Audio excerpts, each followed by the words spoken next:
Hey there, horror movie tea sippers. The following podcast episode will contain spoilers for the movie we are about to review. If you have not seen the movie and do not wish to have anything ruined prematurely, please do not continue to watch or listen until you have seen the movie. And welcome to the Horror Movie Tea Podcast.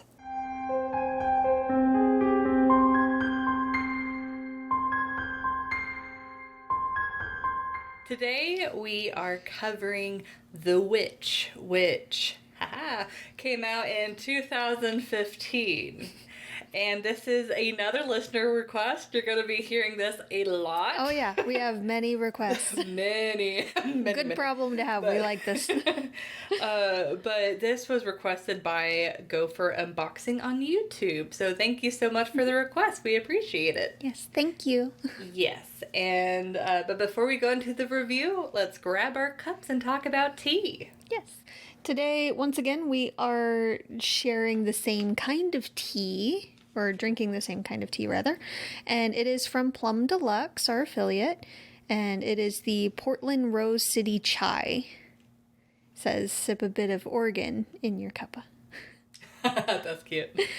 So, it has black tea, rooibos tea, Oregon rose petals, cardamom, ginger, cinnamon, lemongrass, blackberry, and almond essence. This one does contain almond and is low caffeine. So for those of you with an almond or nut allergy, this would not be the tea for you.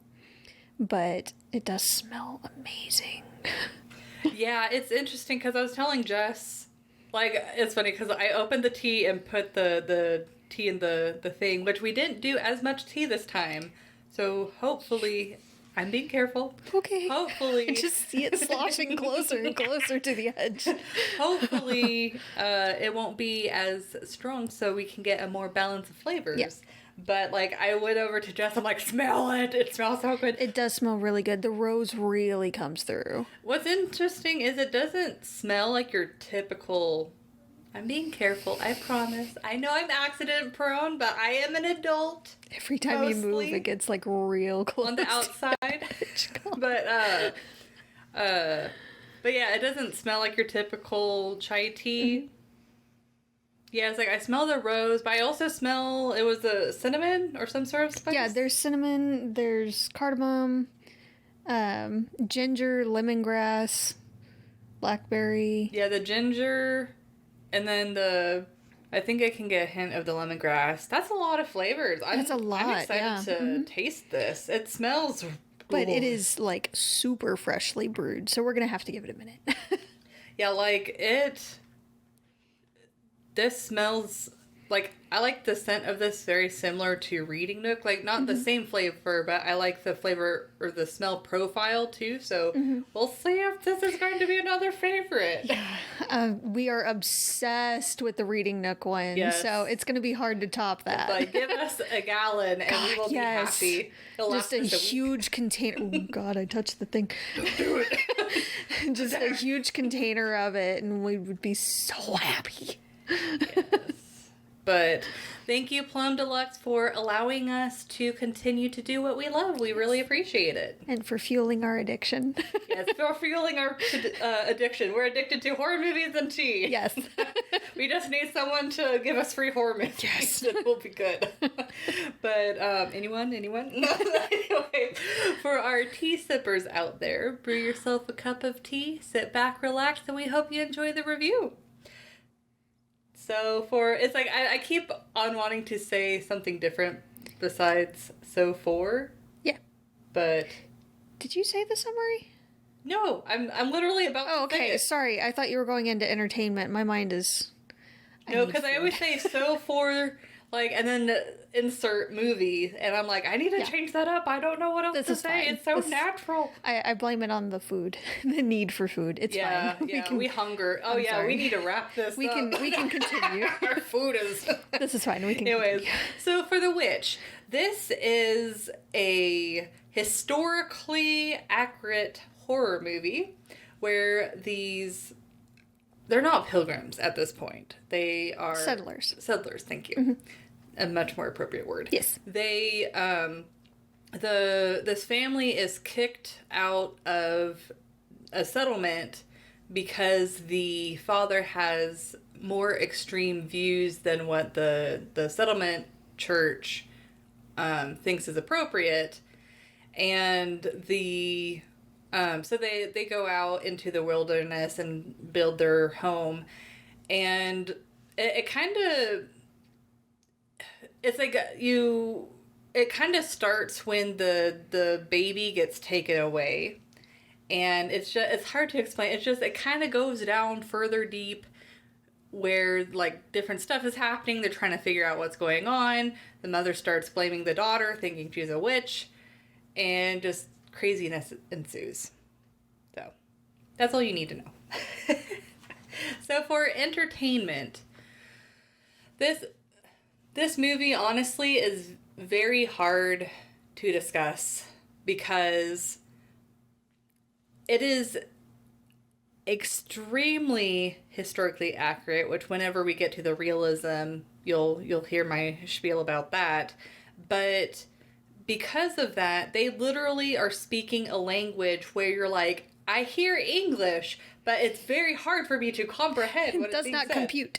Yes. The subtitles do help. Yes. Yeah. If you're able to watch it with subtitles, please do it. Recommend. Helps a lot. But, so I would personally give this a 5. The reason being is That's surprising. What? I'm shocked. Well, it's one of those things where it's like, it's not a go-to movie for me, especially if I'm feeling like watching a horror movie. Mm-hmm. But it's like I can really appreciate what the director was trying to go for. So it's a very tough movie for me. So it's like I had to put it down the middle. It's like I have watched this movie multiple times and I do appreciate it more a little bit each time, but it's because I dig into like the history of the movie. And honestly, I remember when we very first watched the movie, the trailer was very deceptive. It was. Of what to expect. And because of that, like, if I were to rate the movie after one watch and going based off of the trailer, I would have given it like a 2. Oh, yeah. Yeah. Those were my feelings the first time we watched it. I was so excited for it, and after that preview, and then we watched it, and it was just not what we were expecting, not what we were shown. It was... Yeah. I was so mad. Yeah, but... I was so mad. Kind of fleshing out more on the director/writer's intention... Mm-hmm. He's just very passionate about this time period and then the witch trials and stuff like that. So he wanted a movie to be about witches to be as historically accurate as possible. Like even in the title screen, witch, it's with 2 V's. And it's because the witch pamphlet at that time was spelled with 2 V's. I think it's just a part of like Old English at that time.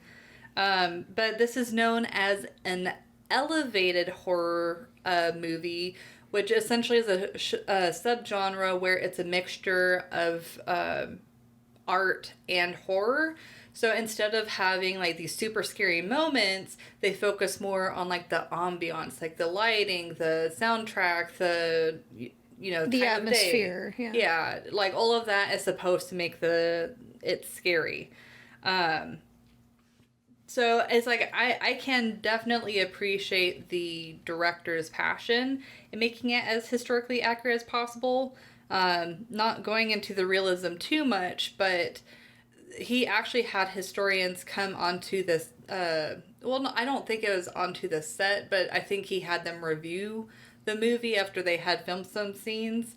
And even like historians that watch the movie to comment on it, and like some articles I saw, there are only 2 things that weren't historically accurate. One, candles were, okay, I'm not gonna go into that. Well, we'll do that in the realism. But anyways, I'm just saying that's freaking impressive. You don't come across movies like that very often.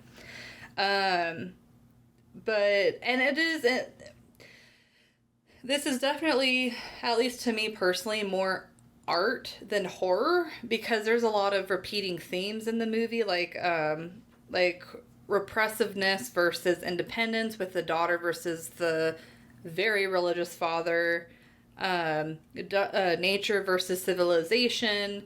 You get a sense of isolation. Honestly, with the ambiance, I feel like that's what it does best. Is it does feel very, very isolating.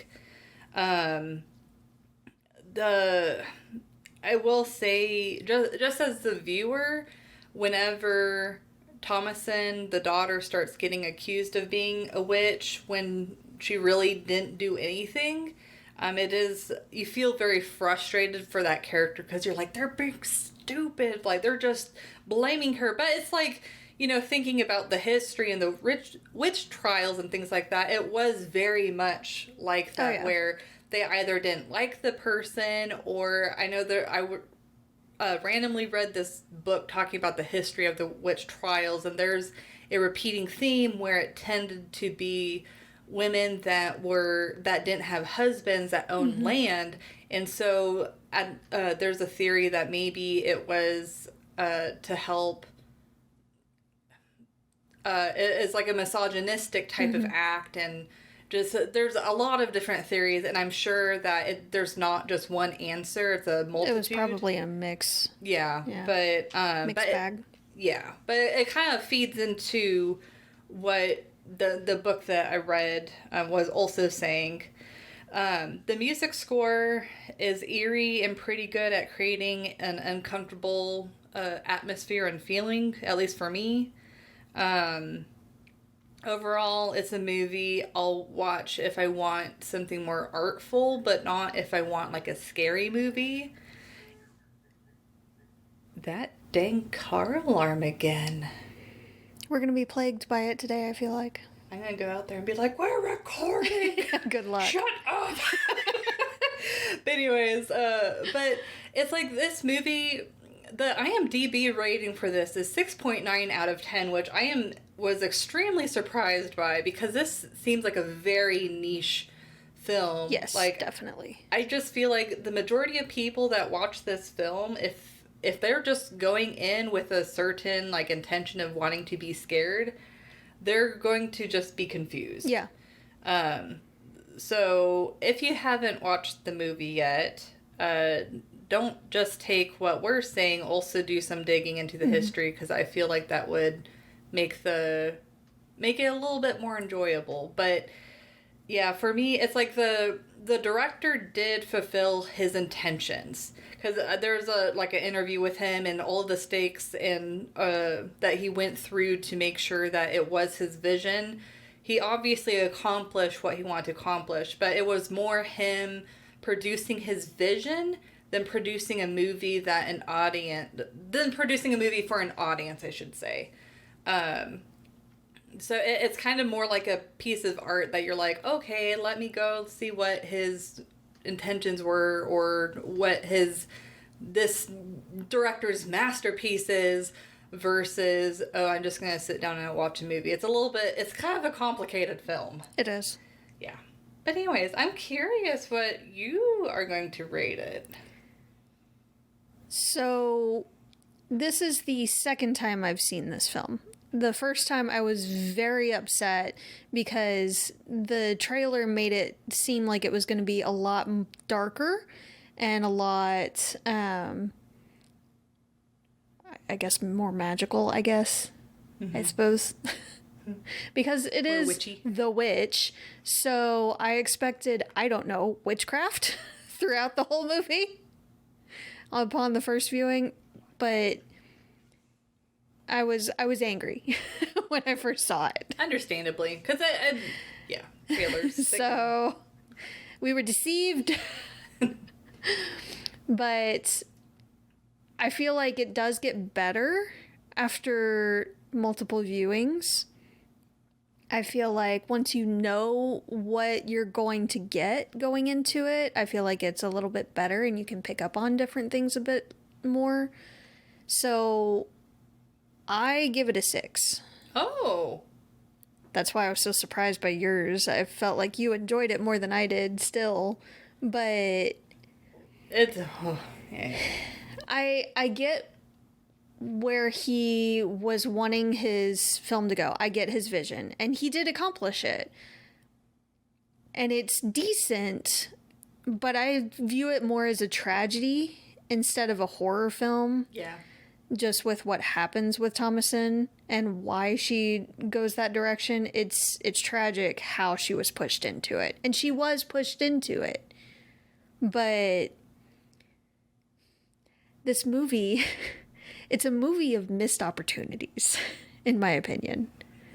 Again, I get his vision, and he did accomplish it. I just feel like he could have still accomplished it while putting in more elements of horror, actual horror, or even just witchcraft in general.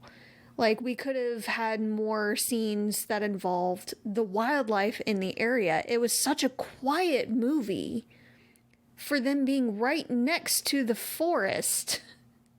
Like, we didn't get as much ambient sounds of the forest in general as I feel like it should have gotten. I feel like we should have... They mentioned a wolf, and they thought it was a wolf that took the baby.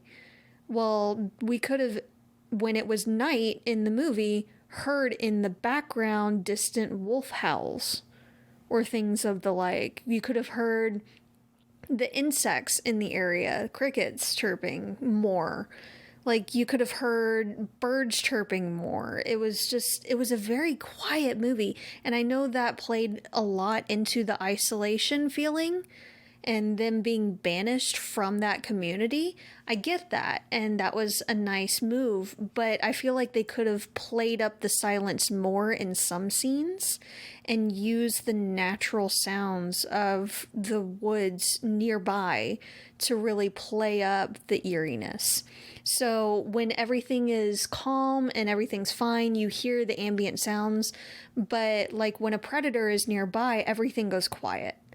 So when witchy stuff is happening, it could just be dead silence.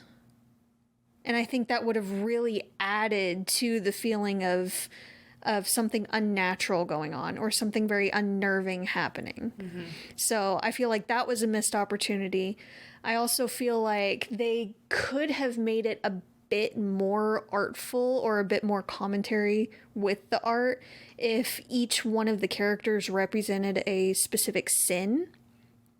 Because at one point the father mentioned, my sin is pride. And the mother was clearly wrath. The older brother was lust, for obvious reasons, which were super uncomfortable. Yeah. Understandable. He's a kid about to go through puberty, and she is the only, like, his sister is the only female close to his age in the area, because they've been banished. He's curious. I get it. It's gross, but I get it. At one point, Thomasin said that she had been neglectful of her duties. She'd been lazing around and playing on the Sabbath and things like that. So she could have been sloth, but they didn't really take it any further with any of the other characters. So even if you don't include the baby, if the baby was the innocence lost, they could have made the witch gluttony. So I feel like that was a bit of a missed opportunity there as well. Mm-hmm. So, just personally. I also feel like it would have been a lot more enjoyable and a little more true to what the preview tried to convey if they added more elements of witchcraft, like I said before, if we saw more snakes in the area, if we saw more spiders, which I would have hated, but it would have added to it. It would have, admittedly, sadly, more bugs, like with the sounds and things. They mentioned rot with their crops, but you didn't really see it. You didn't see the tainted food or anything like that.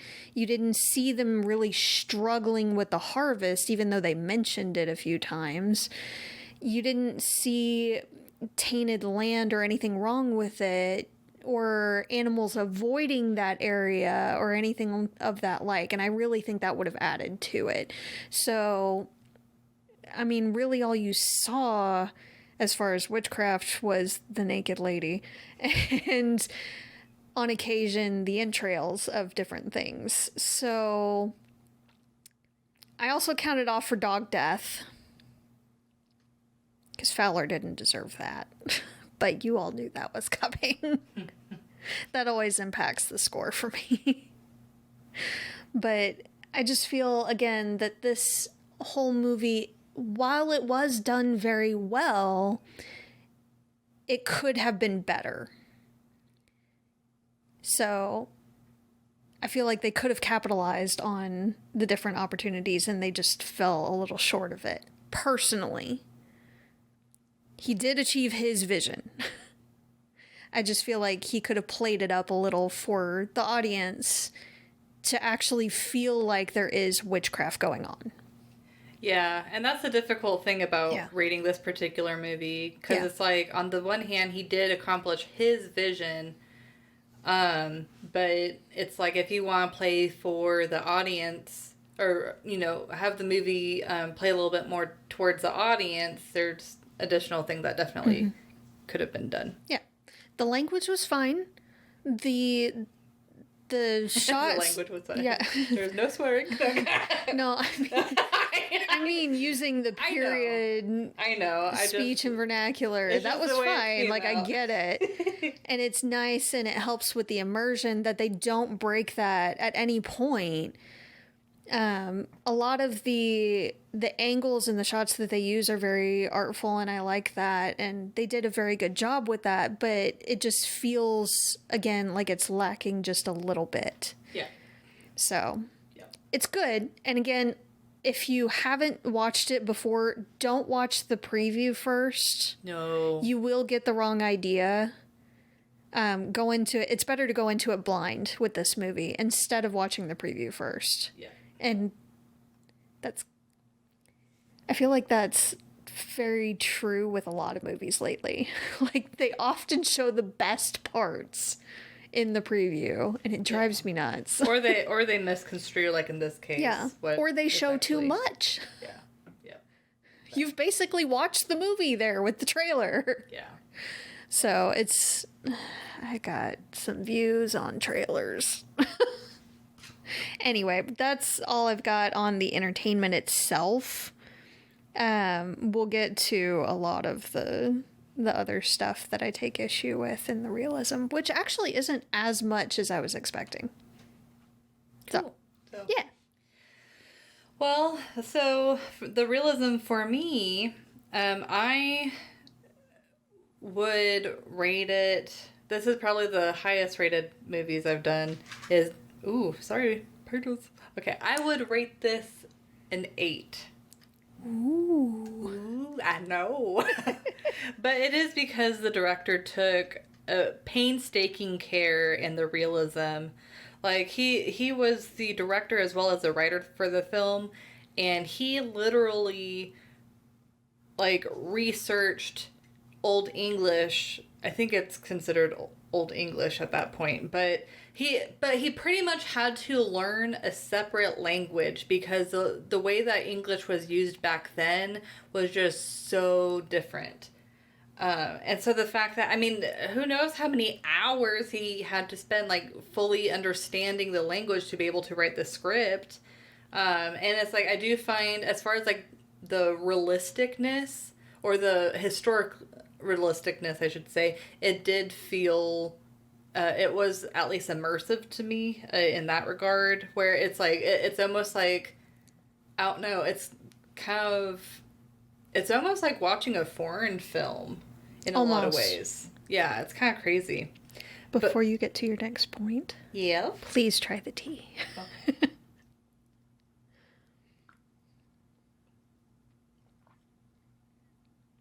I feel like it could use just a hint more sweetness. Yeah. Just a hint, though. Not much at all. Like, you get a good amount of spice from, like, the cinnamon and cardamom. But it almost has, like, a vanilla back note. It's kind of like a vanilla chai. Yeah. And I am getting a little bit more chai flavor. Yeah. With drinking it.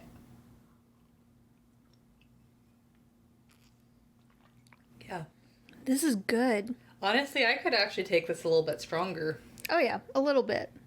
Man. We'll find that balance. Yeah. Well, and I'm sure it also depends on the tea. It does. Too. Like, we literally have to take the tea and be like, how strong does this particular one taste? But it's good. I like it. yeah, it's nice. I still like the Reading Nook one a little better. Yeah, the Reading Nook is But still this a favorite. This might be a close second. Yeah, I'll have to think about, it's like I've drank so many. I feel like this is like a midsummer Yes. kind of drink at night. Not at night, that's black tea, that's a lot of caffeine. So, Oh. just the flavor profile reminds me of like sitting by like a fire pit at night. Yeah. Preferably with some kind of mosquito repellent, but Yeah. because this is Texas. Yes, but We've got mosquitoes the size of birds here. oh. Anyway, Okay. sorry. This is fine. But as far as like how authentic the movie is, the clothes were like hand sewn.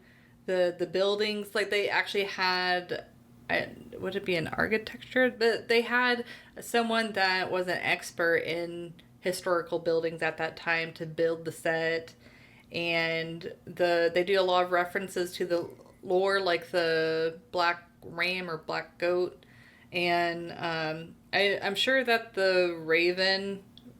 Oh, that scene. I'm sure the raven was a reference to something too, but I'm not sure. But yeah, there's a lot of lore, but he kind of sneaks in the lore where, unless if you're very familiar with that type of history, you probably won't understand. So it's like the movie takes some digging around, but the only two things that were historically inaccurate was, first, the wicks in the candles were too bright, but they had to triple wick the candles so it would be bright enough on the set for us to be able to see. And I mean, even then, it's still a pretty dark film. It is. And I know one of the historians I was reading said that they were missing some lore about white witches, which I skimmed what they're saying, and it sounded like there's like white witches were like the more good witches, but it's like I would think They were the more accepted. They were often herbalists. Yeah, so, but it's like I feel like that's a little bit nitpicky because for that particular, what was going on in the movie, it didn't seem like it was necessary for that to be brought up. It wasn't. It wouldn't have really made that much sense in context. Yeah. They were dealing with dark forces. They didn't necessarily need to mention the light forces. Yeah, so it's like, in my personal opinion, it seems like the least historically accurate part is literally the candles are too bright, which, yes. I mean, what are you gonna do? I mean, people have to be able to see the movie. Yes. And then also later down the line, the injuries with the brother's sickness, and then the father getting hurt and stuff like that, I felt like overall were pretty realistic. The brother, where he like sits up and he's saying his prayer and then he like goes back and dies, I feel like, I mean, unless if he is like so delusional that he, like, with the last of his strength he got up, but it's like, I don't know, that to me was the iffiest part as far as like deaths go, whereas like he would sit up, say his prayer for a decent amount of time, and then he like leans back and then dies. Is just kind of like, okay, but who knows? I have heard that sometimes people who are dying, they'll have a last burst of energy for their body attempting to keep them alive, and then all of that energy is exerted, and then that's when they it's the flood of adrenaline. Yeah. But yeah, that's all I got for realism. I feel like overall, very good movie. As far as like realism goes, a few questionable things, but it's like I'm not an expert in those particular things, so maybe I'm wrong about it not being realistic there. So yep. So I'm about to give one of the highest ratings for realism that I've ever given. Oh my god. I'm gonna give it a 7. Oh, that's pretty good though. Yes, that's really good. Especially really for you. good. Yes. I am a nitpicker when it comes to realism. So for this to be that accurate and that realistic, bravo. Again, he did put a lot of effort into making this historically accurate and realistic. So he did a really, really good job there. There are just a few things Like, that I take some "Here's my issue with. Just a little bit.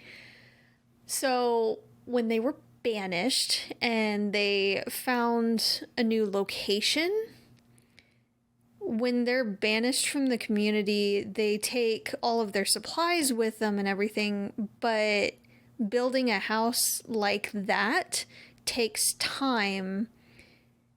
And for them to do it just as the family, when you gotta know the younger kids are not gonna be helpful at all.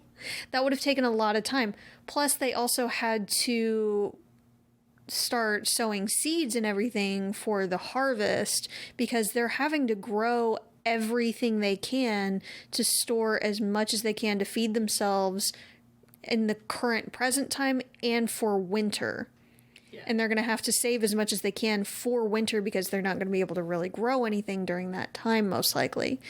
So they're also going to have to rely on hunting and trapping, which they showed a little bit of effort with trapping. Not that much, though. Not as much as they should have. But that's a huge undertaking, even for a family of 5. And again, the younger kids were no help whatsoever. I guess it'd be a family of 6 with the baby. Yeah. Yeah. It just doesn't really- last very long. I kind of included that with the mother, honestly, because the baby's going to be attached to the mother for the most Fair. part. Yeah.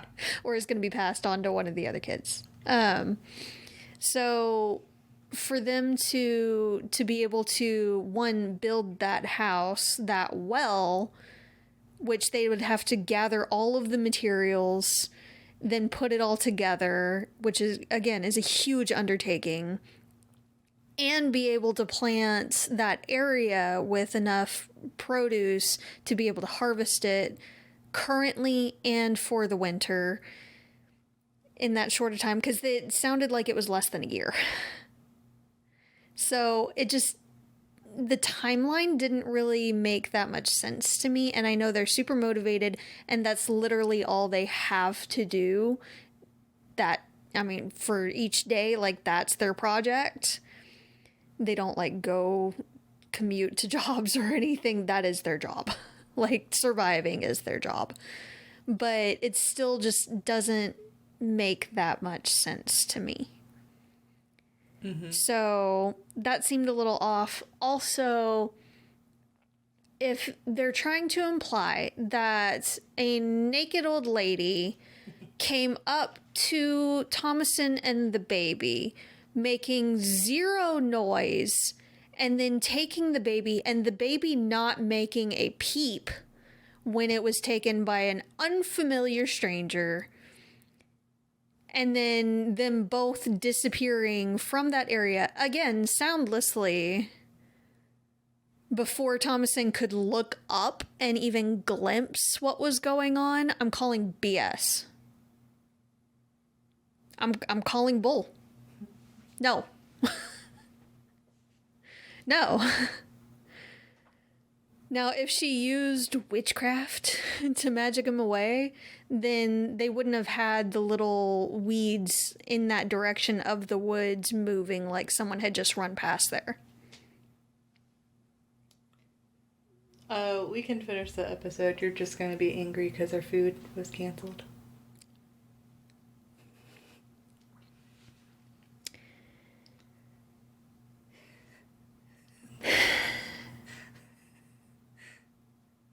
It's never a good idea to mess with my food. No.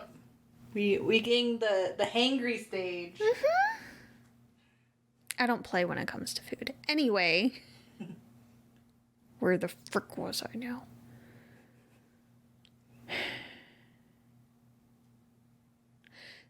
I did appreciate when, I forget his name, the oldest boy was having, fever and everything like that when he returned from the witch's cottage or whatever, her dwelling. They made an incision by his temple for bloodletting. That was a common practice.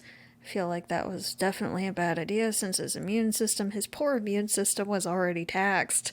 But it was a common practice and they used it quite often for situations like this. They thought it was getting the bad blood out and it would help them get a fighting chance when actually it caused more harm than good. Yeah. But that is fairly accurate. I do see him being super delusional, especially since he was so feverish and all. His brain was basically on fire. So I get it. What I don't get was the parents not noticing that when they were accusing Thomasin of being a witch and you must pray to prove that you're not a witch, she was praying. Yeah. Quite fervently, along with them. But you know who wasn't praying? The two younger siblings. That's why I was so frustrated. That they never made mention of. Because, a part of the lore is if you're a witch, you can't say the Lord's Prayer. Yeah. And she was saying it. She was saying it just fine. And she was getting mad at the two younger siblings for not even attempting to say it. But they were also, the younger kids were saying it hurts.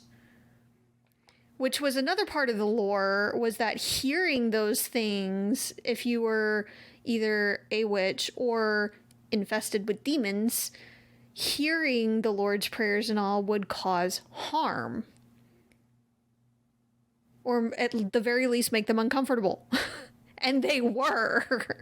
They then started to have fits, which again, they never mentioned. The parents weren't like, oh wait, maybe they were lying and they were the bad ones and Thomasin is good. No. Let's not mention it at all. So that was infuriating. Yeah. And didn't make that much sense that they didn't even question that, maybe something else is going on with their two currently youngest since the baby was gone. And then it ended up that the kids were faking anyways. Yeah. We're not a witch. And then Thomasin is like, you don't want me to be a witch? Fuck it. I'm going to be a witch. Yeah. So it didn't make sense.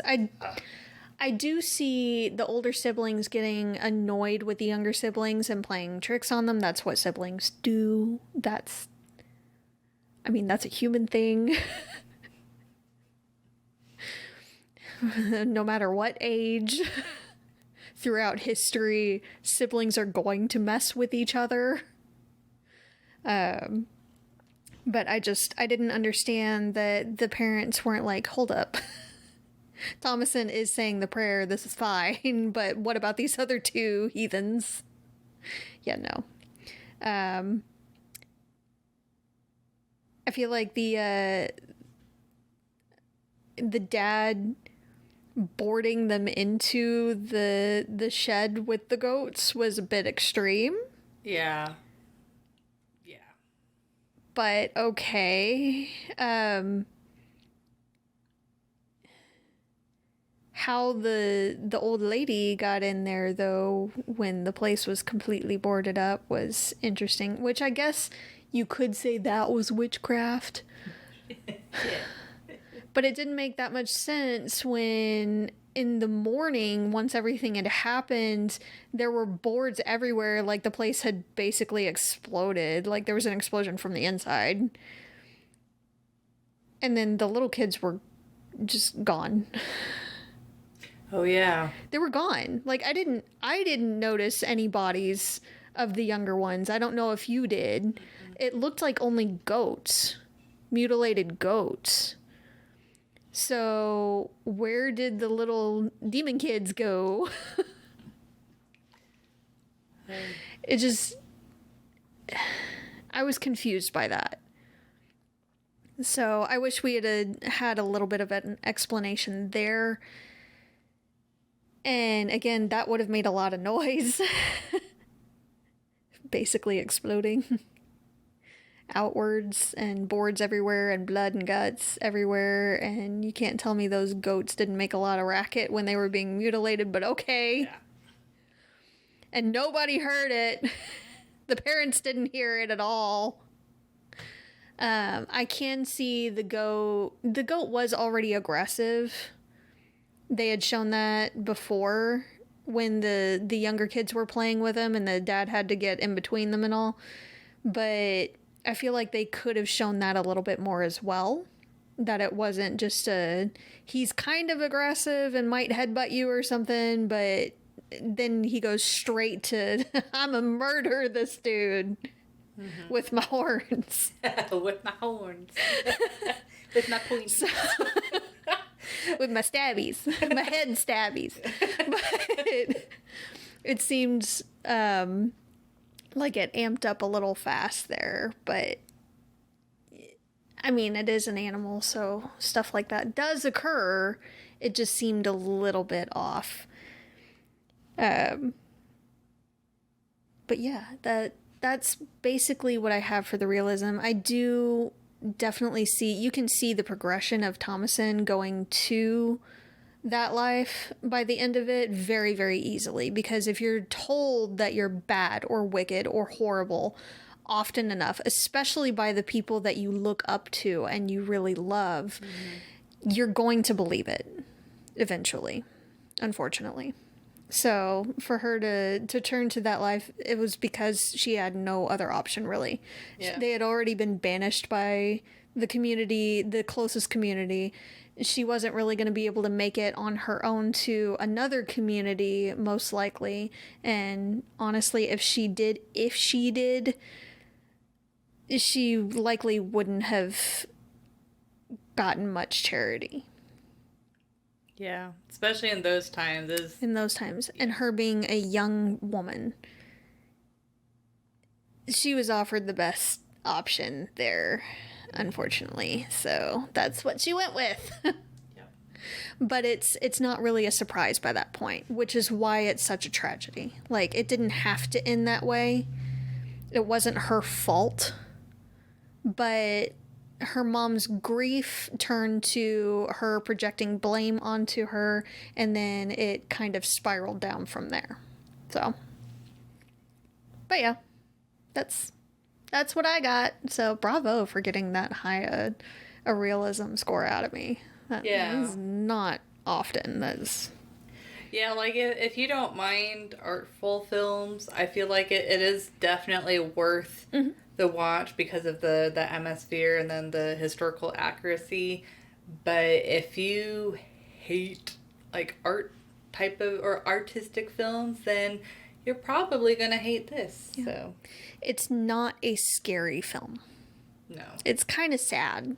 It's like eerie and uncomfortable in times. It can be the extent. Yeah, especially with the dog. Fowler did not deserve that. No. Poor pup. But thank you for joining us today, and comment on what you thought of the movie. If you would like to request a movie or recommend some tea, you can find us on Twitter, Facebook, Instagram, or most places that you listen to podcasts. Yep. And if you'd like to support us monetarily, we do have a donate button and some merch as well on our Teespring. All of the sites mentioned will be linked down below, along with our affiliate link for Plum Deluxe. Again, that affiliate link, it will not change the price of the tea. It just gives us a small commission when you do use that link. And we do appreciate it. It fuels our endeavors with this podcast. So, until the next time, guys, stay safe and stay spoopy. Bye!